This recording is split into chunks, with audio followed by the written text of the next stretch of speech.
துரோகத்தின் ஒட்டுமொத்த உருவம் யாருன்னு கேட்டா நாஞ்சில் சபத். அவன் ஆபாச பேச்சாளர். இன்னொருத்தவங்க கட்சியில் இருக்கான் பார், அவனை தான் நான் இப்ப பேசிட்டு இருக்குது. இன்னொருத்தவங்க கட்சியில் இருக்கான் பார், திருட்டு லாட்டரி சிட்டிக்கிறவன், போலி லாட்டரி சிட்டிக்கிறவன், சிங்கிள் நம்பர் லாட்டரி சிட்டிக்கிறவன், லட்சக்கணக்கான குடும்பங்களை தாலி அறுத்து ரோட்ல அடிக்க வச்சு பலர் தற்கொலை செஞ்சுக்கிறதுக்கு காரணமா இருந்தவன் அந்த புறம்போக்கு அக்யூஸ் நம்பர் 1 ஆதவ் அர்ஜுனா. அவன் ஆபாச பேச்சாளர், அவன் வன்முறை தூண்டுற பேச்சாளர். அந்த புஷி ஆனந்த இட்டுன்னு போக முடியல, எங்க தலைவர் விஜய் அவர் இட்டுன்னு போக முடியல, கூட்டம் கூடுது, இட்டுன்னு வரட்டா, ஏஞ்சிக்கவா, 85 ஒருத்தன் பேசுறான் பார், பொரோட்டா கடை மாஸ்டர், பொரோட்டாமா விட்டு வச்சு அப்படியே அதுக்கு மூஞ்சி. புஷி ஆனந்தன் அவன் வன்முறை தூண்டுற பேச்சாளர். 2 நாளைக்கு கூட இருந்தாலும் பேசினால புஷி ஆனந்தனே மயிர் ஆனந்தன் என்னன்னு பேசினான். இருந்தாலும் அந்த நடிகர் தற்கொலை விஜய் அவன் முதலமைச்சரை பார்த்து என்னடா சொல்றான், அவன் குடும்பமே கொள்ளடிக்குதுன்றான். கொள்ளடிக்கிறவன் இவன் கோர்ட்ல 1.5 கோடி ரூபாய் ஃபைன் கட்டுன்னு யாருக்கு சொன்னாங்க? தற்கொலை விஜய்க்கு சொன்னாங்க. டேய் ஆதவ் அர்ஜுனா, அவன் யார் தெரியுமா உங்களுக்கு? உலக மகா கேடி. காட்டி கொடுத்தவன் கூட்டி கொடுத்தவன் தான் விஜய் கொடுக்குறான். காட்டி கொடுத்தவனும் கூட்டி கொடுத்தவன் தான் விஜய் கொடுக்குறான். இன்னைக்கு விஜயும் அதே கேரக்டர் தான். அயா பூஸ்டர் சுகரை கண்ட்ரோல் பண்ணும், உங்க ஆரோக்கியத்தை மீட்டு தரும். சர்க்கரையை கட்டுப்படுத்துறதுக்கான எளிமையான வழிமுறை, இயற்கையான வழிமுறை. அனைத்து மருந்து கடைகளிலும் கிடைக்கும். நண்பர்களே வணக்கம், குடியாத்தம் குமரன் பேசுகிறேன். நண்பர்களே, நீங்கெல்லாம் சோசியல் மீடியாவில் பார்த்துருப்பீங்க, மீடியாவில் பார்த்துருப்பீங்க, தினசரி பத்திரிகையில் பார்த்துருப்பீங்க. நேற்றைக்கு எங்கள் வேலூர் மாவட்டத்தில் என்னுடைய சொந்த ஒரு குடியாத்தம், பேரணாம்பட்டு, வேலூரில் எஸ்பி ஆஃபீஸ் என்ற மாவட்டம் முழுவதும் டிவிகே கட்சியினர், தமிழக வெட்டு கழகம், தற்கொலை நடிகர் விஜய் கட்சியினர் என் மீது புகார் தந்தார்கள். பெரிய பதாகையெல்லாம் வச்சுன்னு கையில் ஒரு போர்டு வச்சுன்னு அதில் என் படம்லாம் போட்டு ஆபாச பேச்சாளர் குடியாத்தம் குமரனை கைது செய்ய வேண்டும் அப்படின்னு ஒரு 200 பேர், 100 பேர், 150 பேர், தலைக்கு 400, 500 கொடுத்து கூப்பிட்டு வந்திருந்தாங்க. கூப்பிட்டு வந்து Gudiyattam police station, SP office, district ஃபுல்லாக கொடுத்தாங்க. என் மேலே என்னை கைது பண்ணணும். அந்த கட்சிக்கார் கொடுத்தாங்க, தமிழக வெட்டு கழகம் அந்த கட்சியினர் கொடுத்தாங்க. அதாவது என்னன்னு கேட்டால், நான் ஆபாச பேச்சாளர், சிவாஜி கிருஷ்ணமூர்த்தி ஸ்டைலில் தான் நான் சொல்லணும். நான் 16 வயசு மேடைக்கு வந்தேன், 49 வயசு ஆகுது. நான் ஆபாச பேச்சாளர். டேய், நான் ஆபாச பேச்சாளர் இல்லை, ஆவேச பேச்சாளர், அதிரடி பேச்சாளர், கோடையிடி பேச்சாளர், இடி முழுக்கம் பேச்சாளர், தீப்பொறி பேச்சாளர், எழுச்சி பேச்சாளர், கலைஞரின் மொரட்டு பக்தன் பேச்சாளர், தலைவர் தளபதியின் தொண்டன் என்கின்ற வகையில் பேசுகிற தளபதியின் பேச்சாளர், நாளைய தமிழகம் வாலிப கலைஞர் அண்ணன் உதயநிதி ஸ்டாலின் அவர்களுடைய பாசமிக தொண்டன் அண்ணன் உதயநிதி அவர்களின் பேச்சாளர், திமுக பேச்சாளர். ஆபாச பேச்சாளர் யார் தெரியுமாடா? உங்க கட்சியில் இப்ப சேர்ந்துக்கிறான் பாரு ஒருத்தன்.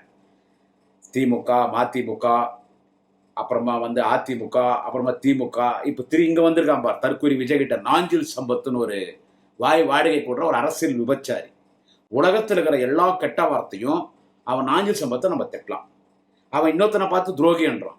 துரோகத்தின் ஒட்டுமொத்த உருவம் யாருன்னு கேட்டா நாஞ்சில் சம்பத். அவன் ஆபாச பேச்சாளர்.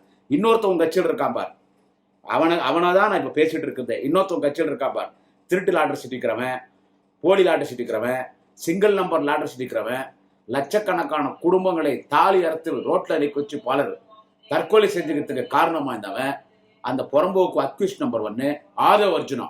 அவன் ஆபாச பேச்சாளர், அவன் வன்முறை தூண்டுற பேச்சாளர். அந்த புஷி ஆனந்த இட்டுன்னு போக முடியல, எங்க தலைவர் விஜய் அவர் இட்டுன்னு போக முடியல, கூட்டம் கூடுது, இட்டுன்னு வரட்டா, ஏஞ்சிக்கவா, 85 ஒருத்தன் பேசுறான் பார், பொரோட்டா கடை மாஸ்டர், பொரோட்டாமா விட்டு வச்சு அப்படியே அதுக்கு மூஞ்சி. புஷி ஆனந்தன் அவன் வன்முறை தூண்டுற பேச்சாளர். 2 நாளைக்கு கூட இருந்தாலும் பேசினால புஷி ஆனந்தனே மயிர் ஆனந்தன் என்னன்னு பேசினான். இருந்தாலும் உங்களை யாராவது மிரட்டினா, உங்கள்கிட்ட யாராவது தகராறுக்கு வந்தா, நம்ம டிவிகே கட்சி, தாவேகா, தமிழக வெட்டு கழக கட்சி தொண்டர்கிட்ட யாராவது தகராறுக்கு வந்தா உடனடியே எங்களை தகவல் சொல்லுங்க. உங்கள்கிட்ட யார் தகராறுக்கு வராங்களோ அவங்க வீட்டாண்ட 2000 பேர் நிற்பாங்க, இல்ல ஒண்ணுன்னு பார்த்துடலாம். யார் சொல்றது? பாடு. அந்த புஷி ஆனந்தன் சொல்றான். இவங்க தான்டா ஆபாச பேச்சாளர், இவங்க தான் ஆபாச பேச்சாளர். என்ன சொல்றது? நான் ஆபாச பேச்சாளர். எதுக்கு தற்கொலை விஜய் பத்தி பேசுற? எதுக்குடா தற்கொலை விஜய் பத்தி பேசுற? ஏன்டா அவன் திருட்டு பையன் அக்யூஸ்ட் ஆதவ் அர்ஜுனா பத்தி பேசுற? ஏன் பேசுற? அவன் அவனும் தாயோலி மணியோ லயோலா மணியோ இன்னொருத்தன் இருப்பான், காட்டு பண்ணிக்கும் காட்டு எருமைக்கும் பிறந்த மாதிரியே இருப்பான், ராஜ்மோகன் ஒருத்தன். அவனா IAS நிர்மல் குமாரா விமல் குமாரா எவனா ஒருத்தன். இவனுங்களை குறித்தெல்லாம் நம்ம ஏன் பேசணும்? அப்புறமா அந்த அரசியல் விபச்சாரி நாஞ்சில் சம்பத்து, நீங்க டீசெண்டா பேசினா உங்களுக்கு டீசெண்டா பதில் சொல்லலாம், பதில் சொல்லாமே போயிடலாம். அவன் விஜய், அந்த நடிகர் தற்கொலை விஜய், அவன் முதலமைச்சரை பார்த்து என்னடா சொல்றான்? அவன் குடும்பமே கொள்ளடிக்குதுன்றான். கொள்ளடிக்கிறவன் இவன். கோர்ட்ல 1.5 கோடி ரூபாய் ஃபைன் கட்டுன்னு யாருக்கு சொன்னாங்க? தற்கொலை விஜய்க்கு சொன்னாங்க, எங்க தலைவருக்கு சொல்ல. எங்க தலைவர் தளபதி வருமானம் அதிகமாக சொத்து சேர்த்துறான்னு ஒருத்தன் கோர்ட்ல கேஸ் போட்டான். ஆனா தலைவர் தளபதிக்கு சம்மனே வரல. எங்க தலைவர் தளபதிக்கு சம்மனே வரல.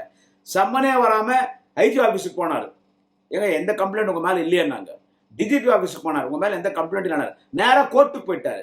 ஜட்ஜு கேட்டாரு, திரு ஸ்டாலின் வந்திருக்காரு, என்ன பிரச்சனை? இல்லைங்க, இவர் மீது வந்து சொத்துக்கு அதிகமாக வழக்கு சேர்த்துறா கேஸ் ஃபைல் பண்ணிருக்காரு, சம்மன் அனுப்பிச்சிட்டீங்களான்னு. இல்லை சம்மன்லாம் அனுப்பல.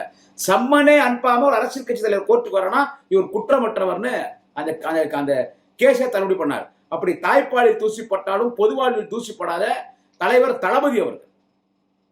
அரசியலிலே நேர்மை, தூய்மை, கரைப்படாத கரங்கத்திற்கு சொந்தக்காரர், தேச தலைவர் எங்கள் தலைவர் தளபதி ஸ்டாலின் அவர்கள். அதனால்தான் அவர்தான் 2026 முதலமைச்சர் என்று மக்கள் முடிவெடுத்து விட்டார். இப்படி இருக்கும்போது அவரை பார்த்து குடும்பமே கொள்ளடிக்குதுன்னு ஒரு விஜய் பேசும்போது 1.5 கோடி ரூபாய் அவன் அபராதம் கட்ட சொல்லியிருக்காங்க. அவன் வாங்குற சம்பளம் ஒண்ணு, இன்கம் டாக்ஸ்ல அவன் கணக்காட்டுற சம்பளம் ஒண்ணு. பலாயிரம் கோடி பிளாக் மணி அந்நிய செலவணி பணம் வச்சிருக்கான். இதுல யாரா திருடன், யாரா கொள்ளடிக்கிறவன்? அது ஆதவர்ஜனா யாரா? திருட்டு பையன், திருடுல அடைச்சு விற்கிறவன். அவன் அங்க புஷியானந்த அவன் யாரா? பிராந்தி பாண்டிச்சேரியில பல பிராந்தி ஷாப்ல இவனே போலி மதுபானம் தயாரித்து விற்பனை பண்றவன். இப்படி நீங்க திருட்டு பசங்க, நீங்க கொள்ளடிக்கிறவங்க. யாரை பார்த்து சொல்ற? இப்படி தளபதி பேசும்போது கோவம் வரதான். அங்கிள்னு பேசுறான் ஒரு மேடையில். அவன் விஜய் வந்து காமெடி மாடல் என்றான். கரூர் பழி தூக்கி என் மேல போட்டீங்கன்னு பொய்யா பேசுறான். கரூர்ல விஜய்க்கு சப்போர்ட்டா சமூக வலைத்தளங்கள்ல பதிவு பண்ணார் தலைவர் தளபதி. எந்த அரசியல் கட்சி தலைவனும் சொந்த கட்சிக்காரன் அவன் கட்சி நிகழ்ச்சியாக சாக விரும்ப மாட்டான். எந்த கட்சி தலைவனும் பொதுமக்கள் அவன் கட்சி பிரச்சார கூட்டத்தை சாக விரும்ப மாட்டான். இது யாரும் பெருசா நீங்க வந்து இது வந்து வைரல் ஆக்காதீங்க சோசியல் மீடியால. இது ஒரு விபத்து, இது யாரும் அரசியல் பண்ணாதீங்கன்னு சொன்னவர் யாரா? எங்க தலைவர் தளபதி. அவரை குறித்து பேசுறேன். அந்த ஆதவர்ஜனா திருட்டு பையன், விருதாளிக்கு பிறந்தவன், அக்விஸ்ட், அவன் என்னடா பேசினா? திருடான்றான் ஒரு மாண்புமிகு அமைச்சர் அண்ணன் KN நேரு. எவ்வளவு பெரிய சீனியர் லீடர் அவரு, எவ்வளவு பெரிய சீனியர் லீடர். அதே மாதிரி மாண்புமிகு அண்ணன் ஏவா வேலு, அவர் எவ்வளவு பெரிய சீனியர் லீடர். திருடான்றான். ஏன்டா எனக்கு கோவம் வராது? அண்ணன் சேகர் பாபு வந்து வடசென்னை மாவட்டத்தில் அவர் கோட்டையில போய் அண்ணன் சேகர் பாபு குறித்து ஸ்னேக் பாபுன்றான், அவன் விஷயத்துக்கு பேசுறான். ஆதவர்ஜனா அண்ணன் சேகர் பாபு யாருன்றது ஒரு கருத்தரங்கத்துல, ஒரு தொலைக்காட்சி நடத்த கருத்தரங்கத்துல உன்னுடைய அந்த தற்கூறிங்க, அந்த பொறுக்கிங்க டிவிகே கட்சியில் இருக்கிறவங்கெல்லாம் தகராறு பண்ணும்போது ஊடகவியாளர் அண்ணன் செந்தில்வேலன் பேசும்போது மாண்புமிகு அண்ணன் சேகர் பாபு ஒரு சம்பவம் ஒண்ணு பண்ணார், மறந்துட்டீங்களா? இதாண்டா திமுக 2000 பேர் அனுப்புவீங்களா? அவன் புஷியானந்த் சொல்றான், உங்கள்கிட்ட திமுக தகராறு நாங்க 2000 பேர் அனுப்போம், அனுப்பு பார்க்கலாம். 2000 பேர் அனுப்புடா. நீ 2000 பேர் அனுப்பு. ஒரு திமுக தொண்டை 2000 பேருக்கு சமம். ஒரு திமுக தொண்டை 2000 பேருக்கு சமம். அந்த மேடையில அவன் என்ன பேசுறான்? ஏடிஎம்கே திமுக தளபதிக்கு துரோகம் பண்ணிட்டு ஏடிஎம்கே மாநில வந்து ஏடிஎம்கேலையும் எடப்பாடி பழனிசாமிக்கு துரோகம் பண்ணிட்டு எடப்பாடி குப்பத்தூர்ல போட்டார். இப்ப டிவிகேக்கு வந்து விஜய் கிட்ட சேர்ந்திருக்கிற அந்த VS பாபு வந்தால் என்ன பேசுறான்? அமைச்சர் சேகர் பாபு என்ன ஆயுதத்தை கையில் எடுப்பாரோ அந்த ஆயுதத்தை நான் கையில் எடுப்பேன்னு பேசுறான் VS பாபு. இது வன்முறை தூண்டுற மாதிரி இல்லையா? இது வன்முறை தூண்டுற மாதிரி இல்ல? அவர் எடுக்கிற ஆயுதம் எல்லாம் எடுத்துருவியா? VS பாபு ஆயுதம் வந்தோன்னா அவ்வளவு பவரா? உனக்கு எப்படி 75 இயர்ஸ் ஆகுமே? அண்ணன் சேகர் பாபு முடிதான் நடிச்சிருக்கு. தல அஜித்துக்கு நடிச்சிருக்குன்னா அது ஒரு ஸ்டைல். இப்போ டை அடிக்கிற காலம், அந்த கிரே கலர் அடிச்சுவாங்க டை, அந்த காலம் அதெல்லாம் போயிட்டு இப்போ வெள்ள முடிதான் இப்போ ஸ்டைலு. அப்படிடா அவரு சேகர் பாபு. அவர் கால் செருப்பு தூசி வருவானா அந்த VS பாபு. 100 சேகர் பாபு நாங்கன்னு நீங்க வடசென்னையில மீட்டிங் போட்டு பேசுறீங்கன்னா இதெல்லாம் பார்த்து குடியாத்த கும்பல சும்மா இருப்பானா? டேய் 16 வயசுல மேடைக்கு வந்தான்டா. உங்க கூட எவனும் கொள்கைவாதி கிடையாது. எல்லா கட்சிக்கு போயிட்டு உங்ககிட்ட வந்துக்கிறான். அவன் ஆதவர்ஜனாங்கிறான் பார் விஜய். டேய் தற்கொலை, அவன் ஊத்தியும் கொடுப்பான், கூட்டியும் கொடுப்பான். பலரை வந்து துரோகம் பண்ணவன். எழுச்சி தமிழர் அண்ணன் தொல் திருமாவளவன் அவனை செருப்பால் அடிச்சு துரத்தினாரு. அவன் கடைசியா உங்ககிட்ட வந்துக்கிறான். உன்னை எத்தனை போய் அடி பாதாளத்துல அரசியல தள்ள போறவன் யாருன்னு கேட்டா அவன் ஆதவர்ஜனா ஃப்ராடு பையன். சோ நீங்கெல்லாம் இப்படி அவதூறா பேசும்போது உங்களுக்கு நான் பதில் சொல்றேன். ஏன் ஸ்டைல் அதான்டா.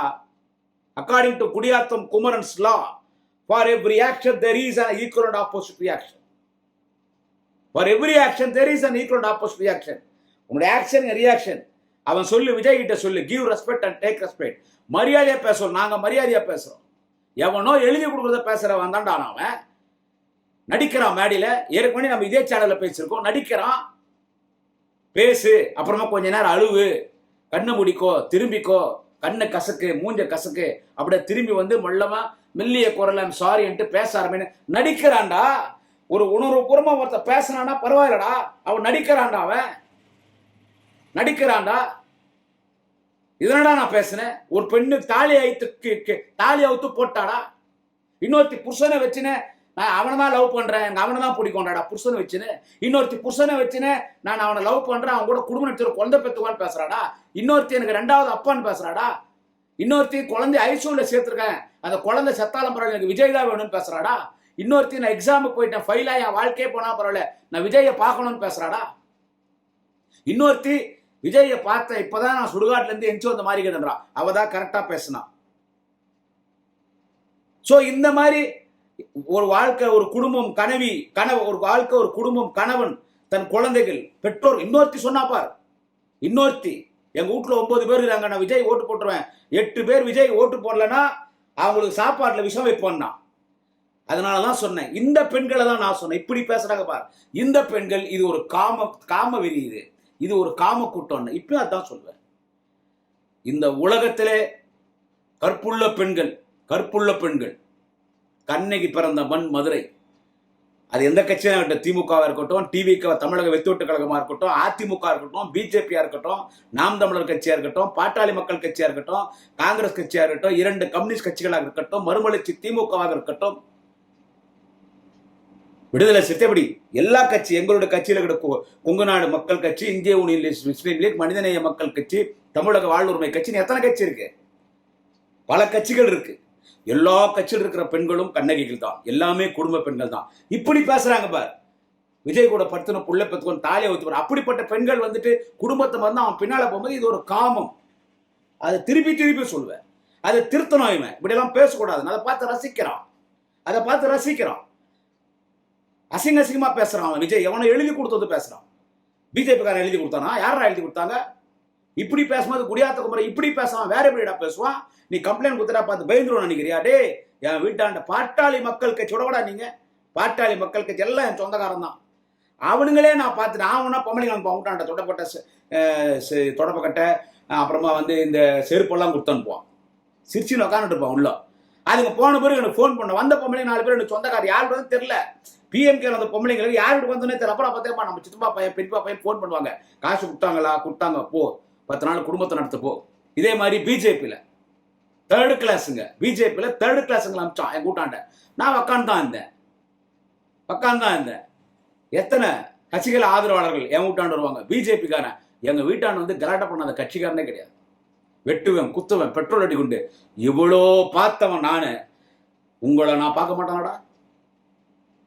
உங்க தலைவனை டீசெண்டா பேசுவான். ஆதவ அர்ஜுனாங்கிறான் பார். டேய் ஆதவ அர்ஜுனா, அவன் யார் தெரியுமா உங்களுக்கு? உலக மகா கேடி. இப்ப குடியாத்துல மேல கம்ப்ளைண்ட் கொடுத்தாங்களே, யார் அவங்க எல்லாம்? என் தகுதிக்கு அவங்க பேர் நான் சொல்லக்கூடாது. ஒருத்தன் திறனா, பெரம்பலூர் மாவட்டம் வெளி மாவட்டம் திறனா அக்யூஸ்ட், ஒருத்தன் திறனா. இன்னும் குடியாத்துல கொடுத்தவங்க மேல இன்னொருத்தன் யாருன்னா கஞ்சா அடிக்கிறதுல அடிட்டு அவனும் கஞ்சா விற்கிறாங்க. இவனுக்கு 2 பேர் தான் அந்த கட்சிக்கு குடியாத்துக்கு ஆளு. அவனுக்கு போய் யார் மேல கொடுத்தாட்டே, நான் 16 வயசுல கட்சி மேடையா இருந்தோம்டா, 49 வயசு ஆகுது, கணக்கு போட்டுக்கணும். இப்ப 16 வயசுல மேடை இருந்தாலும் 49 வயசு. நான் பல பிரச்சனை என் கட்சியில சந்திச்சிருக்கேன். எல்லாருக்கும் தெரியும் எவ்வளவு பிரச்சனை இருந்தாலும் என் குடும்ப பிரச்சனை என் கட்சியை நான் காட்டி கொடுத்ததில்லை. ஆனா இன்னைக்கு விஜய் கொடுக்குறவன் காட்டி கொடுத்தவன் கூட்டி கொடுத்தவன் தான் விஜய் கொடுக்குறான். காட்டி கொடுத்தவனும் கூட்டி கொடுத்தவன் தான் விஜய் கொடுக்குறான். இன்னைக்கு விஜயும் அதே கேரக்டர் தான். நம்ம திராவிட மண்ணை, நம் தமிழ் மண்ணை இன்னைக்கு பிஜேபி கிட்ட 2000 கோடி வாங்கிக்கணும் காட்டி கொடுத்திருக்கான் நடிகர் விஜய், தற்கொலை விஜய். தமிழக மண்ணை இன்னைக்கு ஆரிய கூட்டத்திடம், திராவிட மண்ணை ஆரிய கூட்டத்திற்கு கூட்டி கொடுப்பதற்கு முயற்சி செய்கிறான் தற்கொலை விஜய். இதைதான் நான் கண்டிக்கிறேன். இப்படிதான் பேசுவேன், தொடர்ந்து இப்படிதான் பேசுவேன். உன்னால முடிஞ்சது பார்த்துக்கோ. என் தலைவனை பத்தி நாளைய தமிழக மன்னன் உதயநிதி குறித்து, எங்கள் அமைச்சர்களை குறித்து அவதூறாக பேசினால் இப்படிதான் பேசுவேன். அண்ணன் KN நேரு மீது கேஸ் இருக்குன்னு சொன்னா அதை நாங்க கோர்ட்ல பாக்குறோம். அண்ணன் KN நேரு மீது போட்டுக்கிற வழக்கு இடி, அந்த ஐடி, அந்த அமலாக்கத்துறை, அதெல்லாம் யாரு? பிஜேபியினுடைய இளைஞரணி மாணவனை மாதிரி எங்களை பழி வாங்கறதுக்கு பிஜேபி போடுற வழக்கு. அவர் மாநாடு நடத்த போறாரு. அவர் மீது 40 வழக்கு, அவரு 40-45 தொகுதி இன்சார்ஜ் அவர் பேர் கடிதத்துக்கு போடுற பொய் வழக்கு. we are ready to face that case in court. கட்சியினுடைய மூத்த தலைவர் ஆனந்தூர் பாரதி சொன்னார். ஏன் தலைவர் தளபதி சிஎம்ஏ சொல்லிட்டார் மதுரை வாக்காளர் மாநாட்டில் வழக்கை சந்திக்க நாங்க தயார்னு. அண்ணன் KN நேரு சொல்லிட்டார். மலைக்கோட்டை சிங்கம் மம்டுகண்ணன் KN நேரு சொல்லிட்டார் வழக்கை சந்திக்க நாங்க தயார்னு. வழக்கு போடுறா, நாங்க போய் நீதிமன்றத்தை பாக்குறோம். அண்ணன் ஏவா வேலுவா இருக்கட்டும், யார் நீதிமன்றத்தை பாக்குறோம். எங்களை பார்த்து திருடர்கள் சொல்றது நீங்க யாரா? திருட்டு பசங்களா? வேணாம், மரியாதை கட்டணும், மரியாதை கட்டணும். நீங்களாம் எங்களுக்கு ஒரு ஆளே கிடையாது. திமுக காலுகிற செருப்பு கூட சமரடம். விஜய் யாரை பத்திரா பேசுற? யாரை பத்தி பேசுற? அவன் குடும்பத்தினால பாதுகாக்க முடிஞ்சிச்சா விஜய்னால? யாரை பத்திரா பேசுற? இப்படி எல்லாம் பேசுனா இப்படிதான் குடியாத்த குமரம் பேசுவேன், இன்னும் அதிகமா பேசுவேன். உன்னால முடிஞ்சது பார்த்துக்கோ. வணக்கம். குடியாத்த குமரம் நாள் இன்னொரு பதிவிலை சந்திக்கிறேன்.